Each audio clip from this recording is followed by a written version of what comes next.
Hi Libra, welcome to Higher Source Tarot for your financial abundance tarot and oracle card reading for June 2024. This is a reading for all Libra.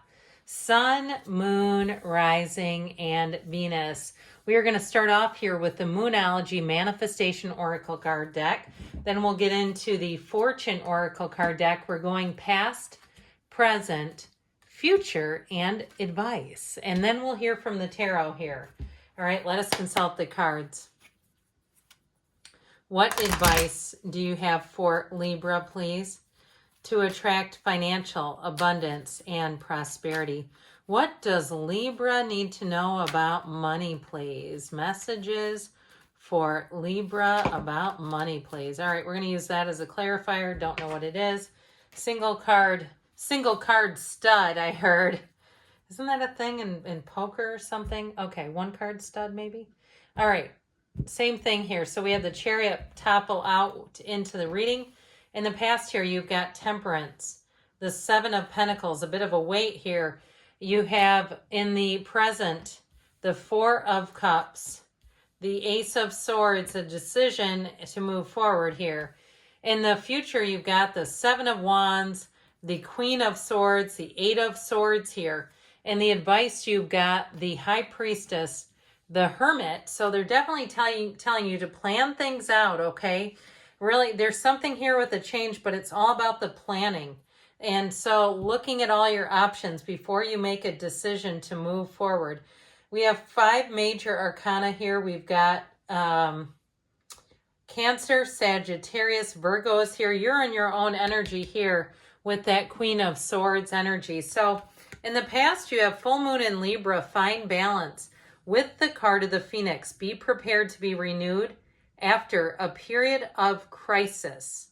Okay, so if something turned you upside down, it is about getting your balance back. If you had some kind of a big disaster that you were not expecting, perhaps, something with the weather that damaged your home, your car, or even in terms of a job, if you had a job where people left or where people were being laid off and you were absorbing the workload, or if you were the one who was laid off, I feel like you're going to have more balance restored. You have it too with the energy of Temperance.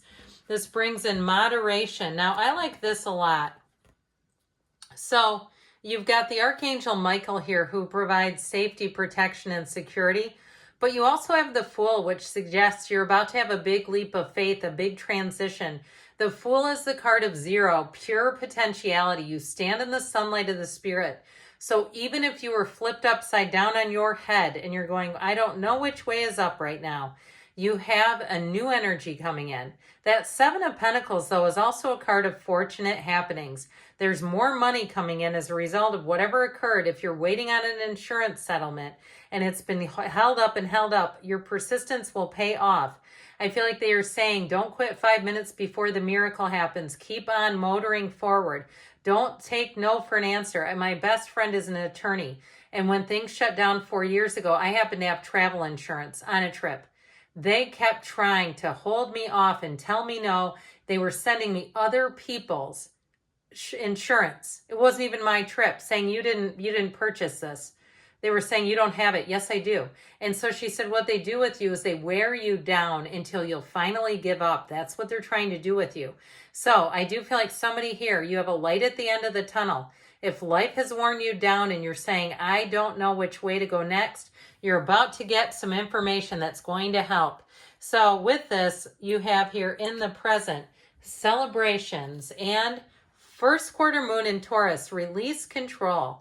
Now, we release control in terms of perhaps that unconditional experience. It doesn't mean that we sit back and do absolutely nothing.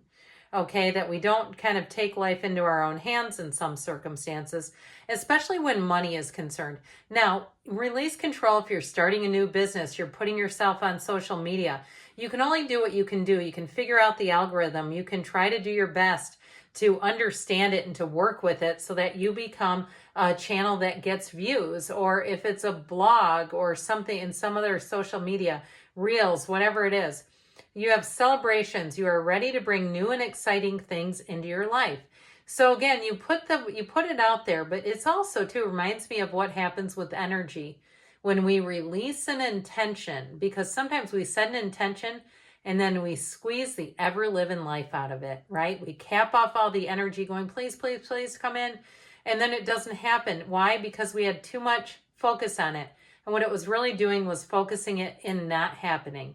Our focus was too anxious. So I do feel like somebody here, it may be about releasing your intentions out into the universe, but you've got expansion.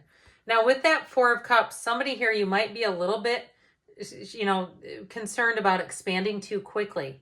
With the Four of Cups, okay, that can be more of a measured expansion where you're kind of taking your time.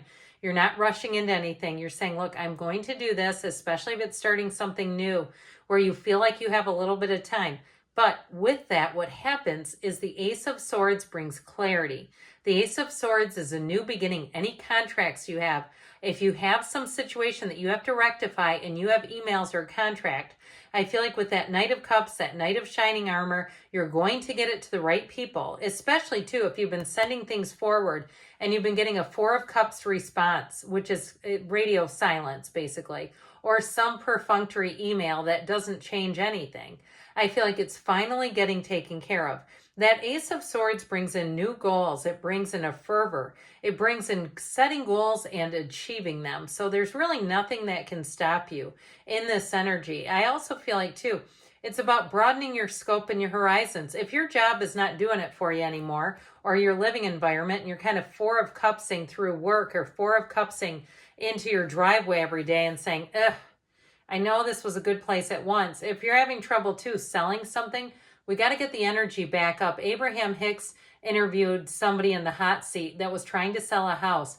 They had fallen out of love with that house. And so what was happening is the buyers were coming in and feeling the energy and going, yeah, I don't want it either. So they had to get back into that place when they first moved in with all the hope, the feeling of awe, the feeling of, I can't believe this is mine. That kind of energy will draw more into your awareness. So in the future here, you have the energy of the last quarter moon in Sagittarius. Practice gratitude with the sun. Open your heart to the enormous growth ahead. Because if you can see it in your mind, you can have it in your reality. I mean, look at all the people around you who have created things, who have created wealth. There's tons of books out there, some very old books that still work today. Those things, even if you're saying I'm kind of down and out, go read them. Go check them out from the library. They're all online too. You can even listen to them for free on YouTube.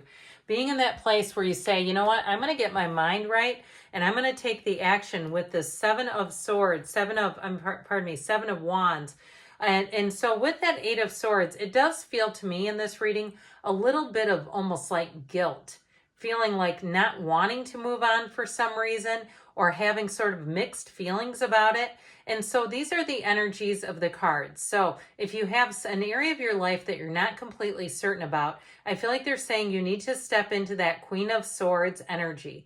She's got a wittiness about her. She takes things in stride. She's known pain and she's not about to have more of it. She looks forward, okay? She looks at what she wants and she commands a presence. She knows that it's going to be hers. So if there's something with the Seven of Wands and Queen of Swords, if there's something you haven't achieved and you've been a bit blocked, I feel like they're telling you you need to use your intellect, your great communication skills, and navigate, all right? He doesn't throw the wand down in defeat. He says, no, I'm going to move forward no matter what. He's bulky, he's ready for it, and he's moving forward. So let's see here your advice on the matter as well, which is when we're going to get in this Chariot energy. We'll get back to that in a minute.